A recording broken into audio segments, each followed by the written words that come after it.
Hey everybody, I try to bring you the legal news calmly and factually, but today the news is so outrageous that calm is just not possible. Today we witnessed what I would call the greatest abuse of our legal system in history. It rises to the level of a criminal conspiracy between the president and the Justice Department. Let me explain. I'm Liz Oyer, the former pardon attorney for the Department of Justice. I told you last week about the sham lawsuit that Donald Trump filed against the IRS, seeking $10 billion in damages. The judge handling the case suspected the lawsuit was a farce, so she appointed a team of independent legal experts to evaluate the merits of the case. They all agreed that it's nonsense and it should be thrown out.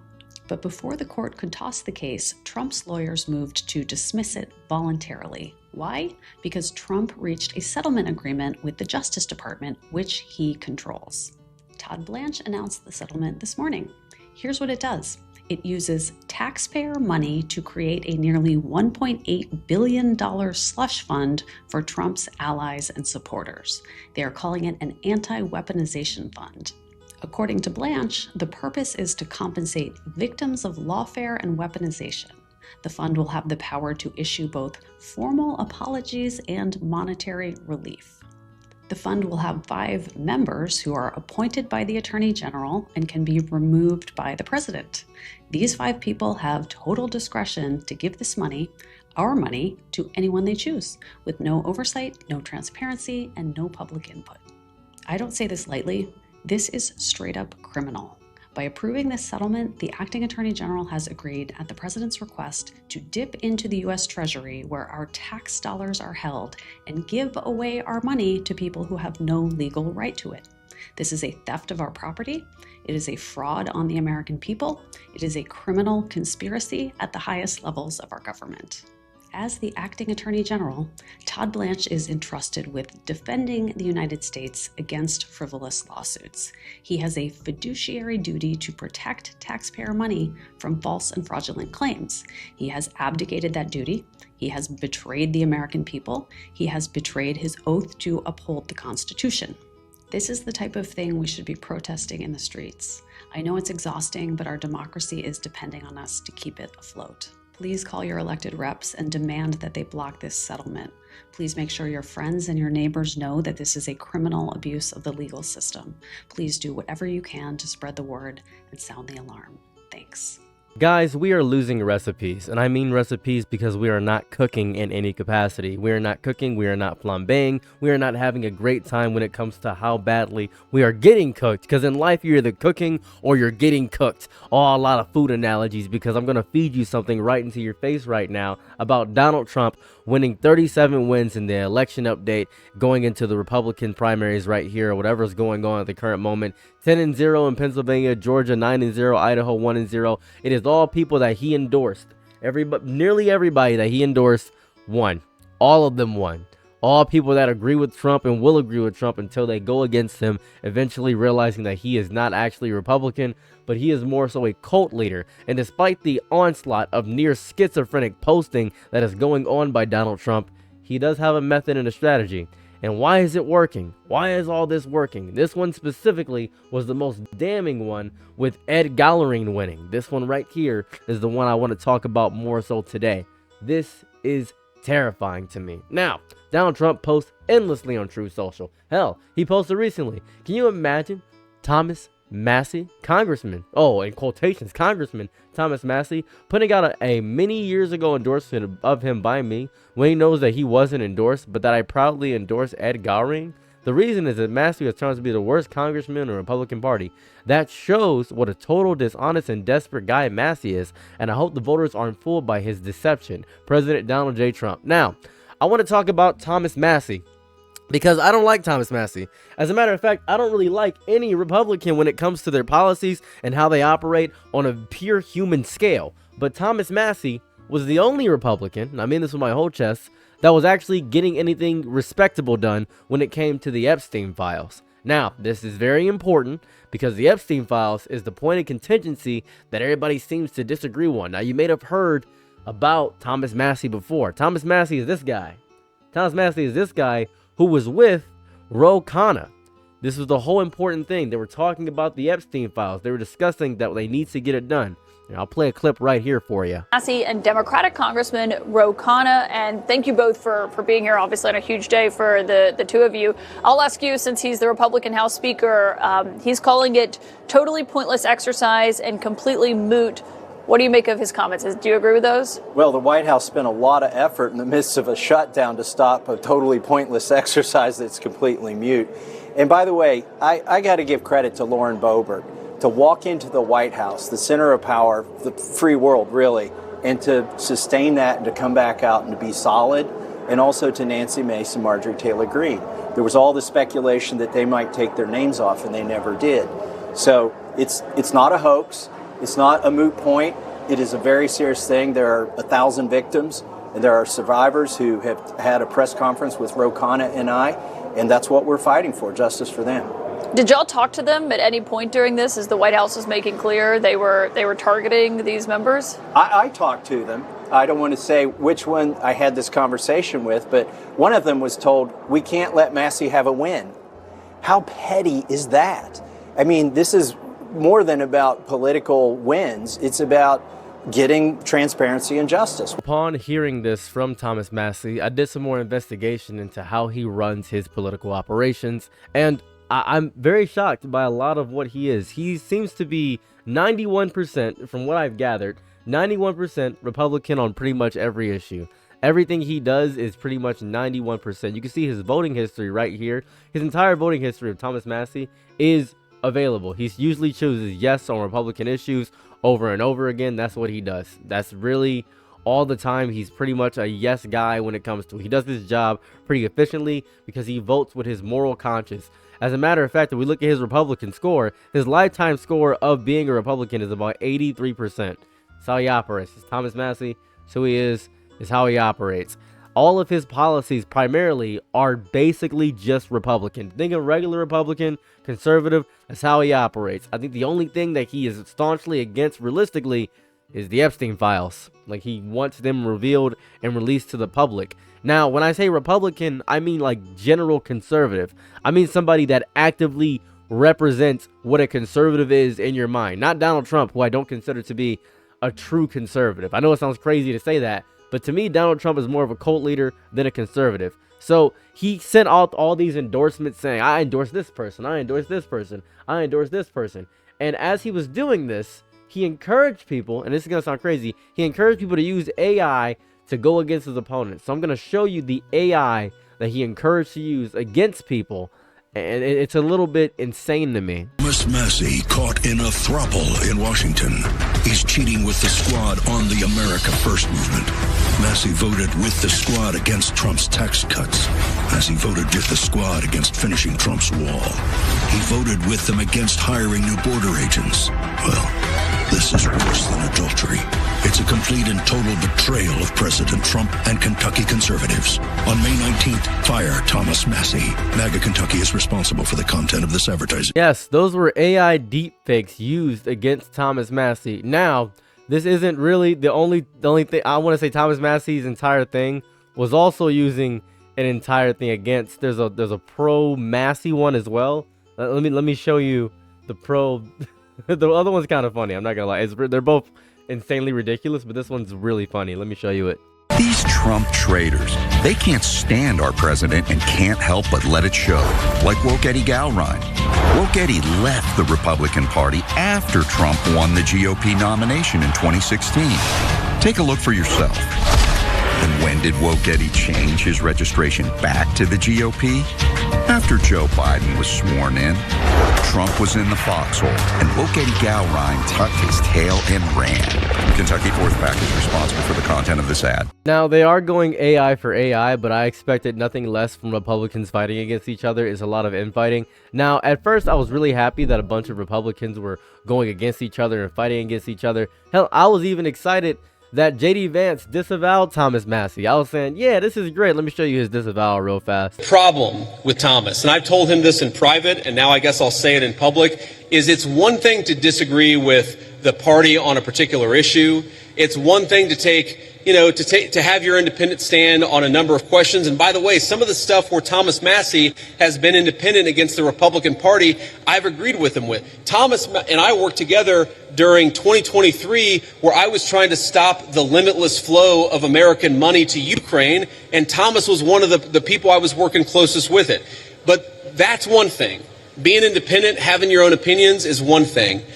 Voting against the party on every single issue, you're eventually going to make too many enemies. And that is the problem that Thomas has had. It's not one issue. It's not 3 or 4 issues. It's that every time that we've needed Thomas for a vote, he has been completely unwilling to provide it. And JD Vance just lied right to our face, because if you can see his vote record, which is freely available to the public, as all people in Congress are able to see, you're able to see everything your congressman votes for. You can check the vote record. He is mostly for the Republican Party. As a matter of fact, he is staunchly for the Republican Party. The only thing he basically disagreed with is the fact of Israel and the fact of the matter is when it comes to the Iran war and I believe just Epstein. That's it. That's it. That's all he's against the Republican Party on. And because the Epstein issue is such a big thing, people don't want the Epstein stuff released. They're against Thomas Massie. And this is showing that if you go against Donald Trump, you're kind of cooked. I'd like to talk about his response to losing, which was kind of baller. I'm going to show you his response to losing real fast.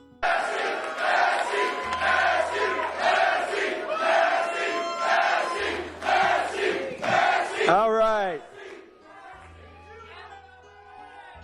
Listen, I would have come out sooner, but I had to call my opponent and concede, and it took a while to find Ed Galrine in Tel Aviv.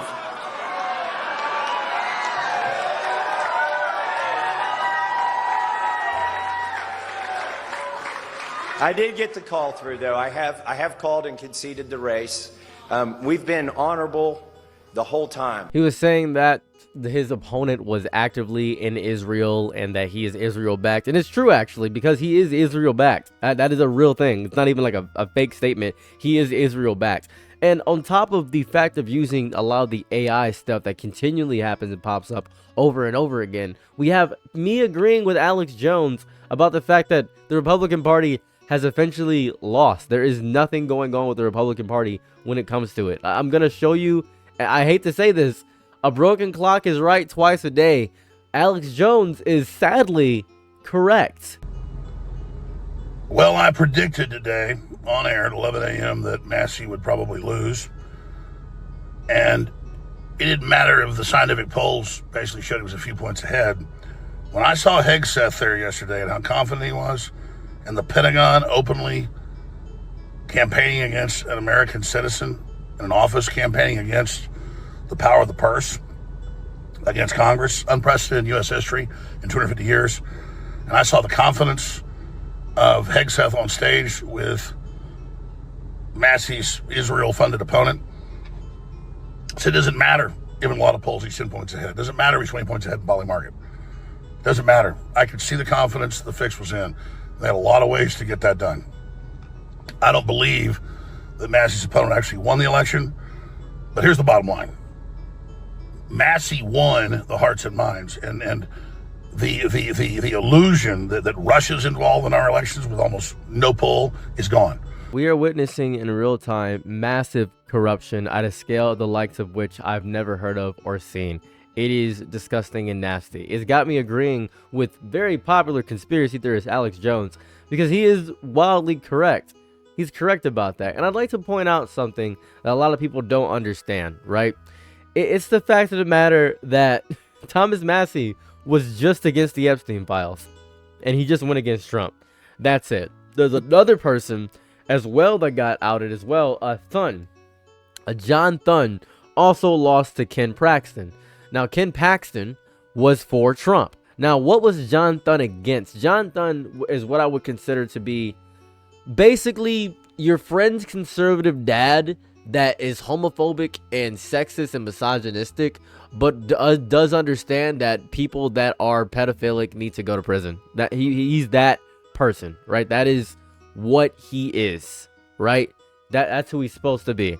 What's killing me is that it is genuinely anybody that goes against Donald Trump is getting completely outed, which is strange Because JD Vance famously stated that Donald Trump was a lot like Adolf. It was actually brought up during when he was running for VP and doing the vice presidential things.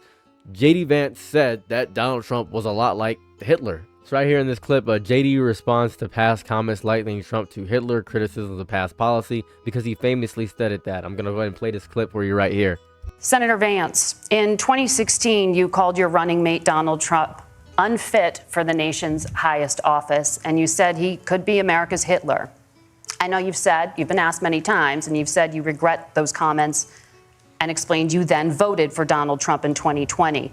But the Washington Post reported new messages last week in which you also disparaged Trump's economic record while he was president, writing to someone in 2020, quote, Trump thoroughly failed to deliver his economic populism. You're now his running mate, and you've shifted many of your policy stances to align with his. If you become vice president, why should Americans trust that you will give Donald Trump the advice he needs to hear and not just the advice he wants to hear? You have 2 minutes. Well, first of all, Margaret, because I've always been open. And sometimes, of course, I've disagreed with the president, but I've also been extremely open about the fact that I was wrong about Donald Trump. I was wrong, first of all, because I believed some of the media stories that turned out to be dishonest fabrications of his record. But most importantly, Donald Trump delivered for the American people. Rising wages, rising take-home pay, an economy that worked for normal Americans, a secure southern border, a lot of things, frankly, that I didn't think he'd be able to deliver on. And yeah, when you screw up, when you misspeak, when you get something wrong and you change your mind, you ought to be honest with the American people about it. It's one of the reasons, Margaret, why I've done so many interviews is because I think it's important to actually explain to the American people where I come down on the issues and what changed. Now, you pointed out to messages from 2020. Margaret, I've been extremely consistent that I think there were a lot of things that we could have done better in the Trump administration the first round if Congress was doing its job. I strongly believe, and I've been a United States Senator, that Congress is not just a high-class debating society. It's not just a forum for senators and congressmen to whine about problems. It's a forum to govern. So there were a lot of things on the border, on tariffs, for example, where I think that we could have done so much more if the Republican Congress and the Democrats in Congress had been a little bit better about how they govern the country. They were so obsessed with impeaching Donald Trump, they couldn't actually govern. And I want to talk about this tariff issue in particular, Margaret, because Tim just accused this of being a national sales tax. Look, the one thing, and you're probably surprised to hear me praising Joe Biden, but the one thing that Joe Biden did is he continued some of the Trump tariffs that protected American manufacturing jobs. So JD Vance got a lot of money from Donald Trump because Trump wanted Vance to be amazing. He wanted Trump. It's the whole thing where JD Vance was on Trump's back the entire way through. He was saying, oh, you suck, you're garbage. And then he got to his front and began to defend him from all the bullets and shells that happened with Donald Trump. It's disgusting to see how quickly and actively he changed just because of a little money, because Donald Trump literally paid him off. That's exactly what happened. And I'd like to point out that this is not uncommon. And the fact that Thun lost and Thomas Massie lost is a huge blow, not for, I'd say, all the American populace, but for what the Republican Party, I feel, at least in some capacities, represents. And I want to talk about this at length, so get ready for me to ramble for a little bit. I think the internet in itself has convinced itself that screaming at the same thing every day is the same as fighting. That doesn't count. Every day, millions of posts declare a political movement is dead, buried, finished, reduced to ash and memory. It's over. Oh, this is the worst thing ever. This is disgusting. The same movement, MAGA, M-A-G-A, Make America Gang Again, keeps winning elections. They keep organizing. They keep showing up. The disconnect between online volume and physical reality is so vast. And there's a post that I want to talk about here that's really important, right? This is what it is. Massie lost because you guys aren't as popular as you think you are. You are popular online where foreigners get to boost your ego. So sure, Massie can try to run for president for him to be embarrassed again. And I hate this statement, but he's high-key cooking. I want you to state where you're from. In the comment section below, I want you to state where you're from. A lot of people that watch my videos aren't American citizens, right? They are younger people too that watch my videos a lot of the time, but you're not American citizens. Some people that watch my videos can't even vote. I could use my metrics of age, and I can guess the age of a lot of people because I can see your age. Can't see your race, but I can see your age. It's disgusting. You cannot shout a building down. You cannot meme a political machine into submission. The people who actually vote treat elections like a second job. They have calendars, they have carpools, they have lists of everyone they know who might forget. They do not care about your Twitter video, your tweet storm. They don't care about your YouTube video. They don't see your Instagram infographics.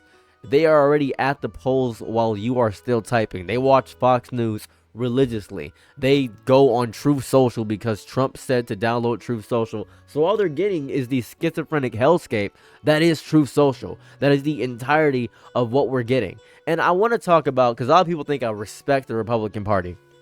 I don't respect the Republican Party. Now I don't. Back in the day, I at least admired that they were consistent with their racism. Because the Republican Party, to me, used to have factions. Different wings pulling in different directions. They had corporate interests here, religious conservatives there, libertarians somewhere else, confused and angry and probably carrying something made of metal. I mean, that's really what they were doing. That structure is gone. There's only one single point in the entire Republican Party, and it's Donald Trump. Everything orbits around one man's approval. Disagree on policy, and you might survive. Disagree on loyalty, however, you disappear. This is not politics anymore. To me, the ideal politics, at least from what I understand, requires negotiation, compromise, the ability to lose a battle without losing your entire career. This is something else. This is a cult of personality, and that's all it's ever going to be with Trump in office. If you disagree with Trump, if he disavows you, if he unendorses you, you lose everything. I don't hear much about Marjorie Taylor Greene at all because she got disavowed. Anytime somebody goes against Trump or pushes an issue that he doesn't like or go against Israel or talks about the Epstein files far too much, they get completely disavowed. Look at what happened when Donald Trump and Elon Musk had a falling out. Elon Musk hardly ever criticizes Donald Trump anymore because he doesn't want to lose his new Green Deal and lose all the money he has. This is what makes cults. The people inside it do not believe they're in a cult. Cults never know they are in cults. And what terrifies me is how fast this happened. This is a fast amount of time. It's so quick how this happened. Say 15 years ago, a Republican could criticize a Republican president without being excommunicated. You could do that. You could do that against George Bush. It would be easy. But now, a single statement of hesitation can end a career built over decades. Watch the body language at rallies. Watch the way elected officials smile too wide. Watch how every time Donald Trump says something, people clap, they nod too hard, laugh at jokes that are not funny. It's fear. Fear is the engine. Fear of losing the base. That's what's happening here. I want to point something out, right? This is really important. I use the image in this thumbnail, but it's the image we always see of Donald Trump. It's this face right here. If you look up Donald Trump, if you look at his name up anywhere, right? Look up Donald Trump, go to images, and the first image is this. It's a scowl, right? Hold up a second. Let me show you the image. It's a scowl. It's him scowling. It's this scowl image. And that is to invoke a presence of fear, a looming threat. This image holds so much weight over what it is. The reason why I keep using it is to show what Donald Trump wants you to understand. He's watching you. He is watching you. It's the most prolific image. It's everywhere. It's in so many different ways everywhere. He has it in every single thing. This is official presidential portrait. He's looking at you with beady eyes. He's close up. His quivering, weak, small little lips. It's what he's doing. That's what he's doing. He's looking at you. He's making sure you see that what he is. He's looming down. That is oppressive. It's a very oppressive way to treat your entire party. This is disgusting. This is horrifically a hostage situation. And also, you got to understand, right? The internet's not real life. I mean, that should be obvious. It's not, though. People spend hours inside apps designed to maximize outrage, and they emerge convinced that the world is ending. Oh, people are too lazy. No one wants to work anymore. This is bad. The most inflammatory opinions. Meanwhile, you know what's happening? I went to the grocery store because groceries still need to be bought. I still pay my rent. There are kids playing outside right now. Right now, as I'm making this video, I can see outside my window. I see 4 kids, and one kid just got pushed to the ground. And I see one kid, it looks like he's playing with dirt. He just tossed dirt at another child. And I see that, I don't know if you can hear this, but there's an ice cream truck outside. There is an ice cream truck outside. I don't know if you can see that there's an ice cream truck outside. That is what is going on. So it's happening. The apocalypse is not coming. Right? The rapture is not coming just because you see extremist takes online. The apocalypse is a clickbait headline designed to keep you scrolling. The people who actually vote do not spend their days in these loops. You know what they do? They watch local news. They talk to their neighbors. They go to church. They trust institutions that will make a younger person's skin crawl. The people that vote are not terminally online. But, very surprisingly, you may not believe this, they are terminally organized. So, a few weeks back, I decided to participate in my local politics, right? There are, surprisingly, very old people there, or maybe unsurprisingly. I think the youngest person that was there was 37, and I'm the other youngest person there at 29. That's it. 29 years old, and there were so many different people all around. I was very perplexed and confused by this information. And I spoke to these older people, and I asked them, why are you guys going out? He said, well, when I was younger, voting was really important. I've always wanted to vote. So I vote in every local election. I vote in every presidential election. It just feels fun to vote. They have so much organization. Older voters operate on muscle memory. Voting is a bit like a ritual, like a birthday or pissing in the morning. It is automatic. It is as automatic as, I'd say, brushing their teeth. They do not need motivation or inspiring speeches. No. They don't need a TikTok explaining why democracy matters. They don't need to be convinced. They just go. It's been baked into their nervous system for decades. Y'all younger people don't have this muscle. That ritual was never built. The habit was never formed. So they stay home and post about how hopeless everything is. They're not realizing that the hopelessness is exactly what the other side is counting on. I need you to go vote. Hopeless people do not vote. People who do not vote cannot change anything. I know you think voting is pointless, but it's very important. And the reason voting is pointless is because of AI. I want to show you something very important that I saw recently. It's this image of Sasha Obama, daughter of former president, seen wearing a MAGA hat. Oh my God. Disgusting. This picture is AI generated and not real. This is not a real image. This is a fake image. It's fake. It's a fake image. It's not a real image. This is the best thing ever. Is this real? Oh, is this real? This one mom, wife, operations manager, an old lady. Oh my goodness. You think she's gonna actually check if it's real? No. These older people are easily convinced by AI. These older people are getting scammed by AI Instagram models over and over again. That's what's happening. That's what's happening. AI is the monster in the corner that nobody wants to talk about. We can talk about deep fakes, voice cloning, manufactured scandals. I told you that earlier. Entire conversations that never happened presented as evidence. The average person cannot tell the difference anymore. Want to know how I know the average person can't tell the difference of AI anymore? I want to show you something super cool. So, I have a friend on Facebook. Who is very, and I mean staunchly against AI. He may be one of the most against AI people I've ever met in my entire life. And I'm going to show you this man. It's right here. And he shared this image recently. And this is an image. Ohio farmland is not for data centers, not one acre, support local farmers. This is an AI image, right? But on the side, you can see on the side, let me show you on the side real fast. On the side, the caption says this. This is very important. Breaking. Ooh, breaking. This must be a news source because it says breaking. An Ohio farmer reportedly turned an entire field into a message so massive it can be read from the sky somewhere outside Columbus. Okay, where's it at? The aerial statement appeared this week across Ohio farmland as concerns to continue over warehouse expansion, industrial development, and giant data centers. Oh no. Centers spread deeper into rural communities across the Buckeye State. The message is clear. Oh my goodness. Even this message was written by AI. this entire message was. The irony of this being made with AI, but nobody's going to the comments to see. This looks ironically very AI generated. It is very AI generated. That's what it is. That's what's going on. This is an AI generated thing. That's what's happening.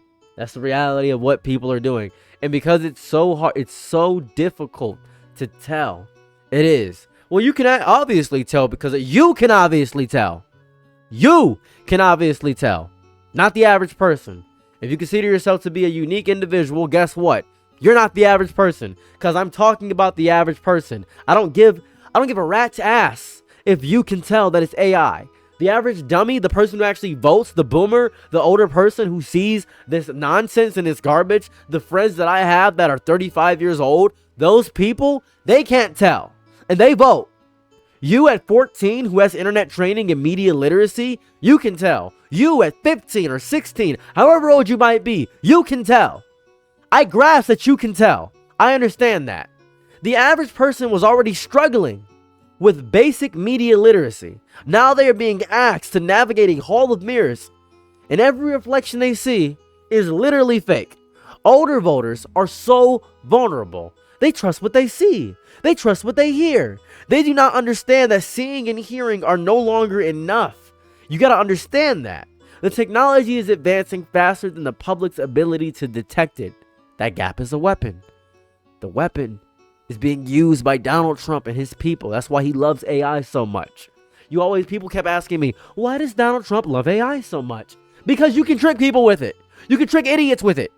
The people who want to keep power understand this. They understand that confusion is the goal. A confused electorate, right? Electorate. I said the wrong word. A confused electorate cannot organize. A confused electorate cannot hold anyone accountable. Confused old people just gonna be confused. It's gonna suck. I don't care if you agree with me. I'm telling you the reality. You can be too tired and too cynical and too overwhelmed to do anything about it. But vote. Stop being an idiot. Vote. Exhaustion is what they rely on. It is the most reliable voter suppression tool ever invented. Honest criticism about the Republican Party has become wildly impossible. You point out corruption against Donald Trump, you're a traitor. You point out a contradiction, oh, you're a secret enemy. You point out a failure, you're part of the conspiracy. It's fake news. The language of politics has been replaced with the language of faith.